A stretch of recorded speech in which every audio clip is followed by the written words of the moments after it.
Samarqand davlat pedagogika instituti aniq va amaliy fanlar fakulteti 2-kurs 205 guruh talabasi Nishon va Parvinaman.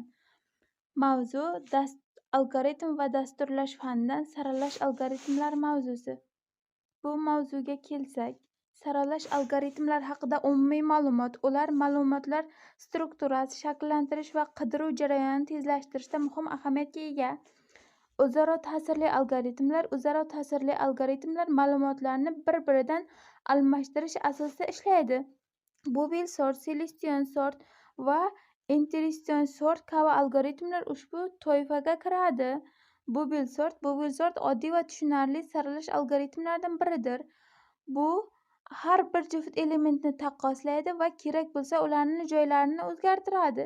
Celestion sort har bir iteratsiya eng kichik qiymatni topadi va uni ro'yxatning boshlanishida qo'yadi. Uning vaqt murakkabligi O(n)2 ga teng. Interision sort dastlabki qism joyida saqlanadi va yangi kiritilayotgan elementlar o'sha tarkibga joylashtiriladi. Uning vaqt murakkabligi ham shunday.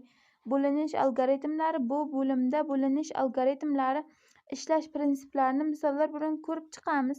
Megasort va qo'ysik sort saralash algoritmlarining samaradorligi.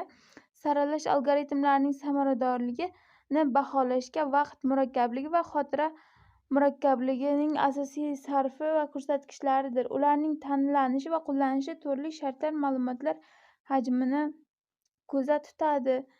Bundan xulosa qilishimiz shuki, saralash algoritmlari haqida umumiy tushuncha shulardan iborat. E'tiboringiz uchun rahmat.